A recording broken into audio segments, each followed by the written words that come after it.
Hello bachcho, let's read the question.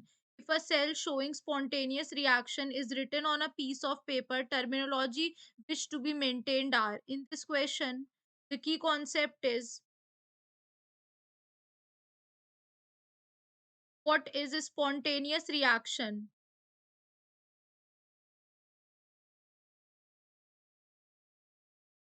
Basically अगर हम बात करते हैं स्पॉन्टेनियस रिएक्शन की, तो it is a reaction that favours the formation of product at the condition under which reaction is occurring.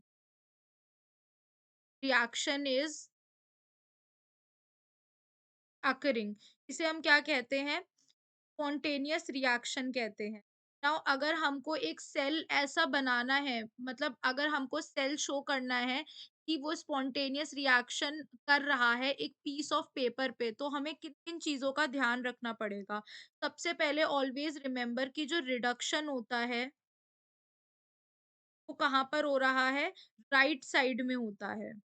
Occurs at the electrode at the right. तो हमेशा वो क्या करेगा? इलेक्ट्रॉन्स को एक्सेप्ट करेगा from the external circuit which should be provided to the atoms और ions. तो क्या करेगा? एक्सेप्ट करेगा इलेक्ट्रॉन्स। और ऑक्सीडेशन जो होगा, वो उस इलेक्ट्रोड में तो ऑक्सीडेशन होगा, वो किस पे होगा? लेफ्ट पे होगा।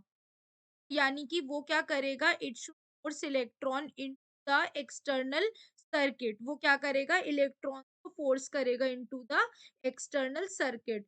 तो इलेक्ट्रॉन्स जो आ रहे हैं फ्रॉम द एटम्स और ions during the oxidation process.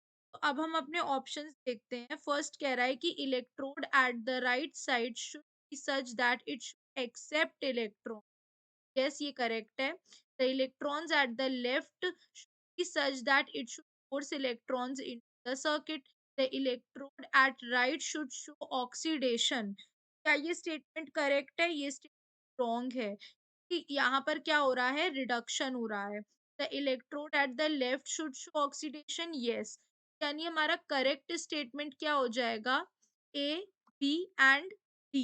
So we can say option A, B, and D is the right answer. Hope you guys understand. Thank you.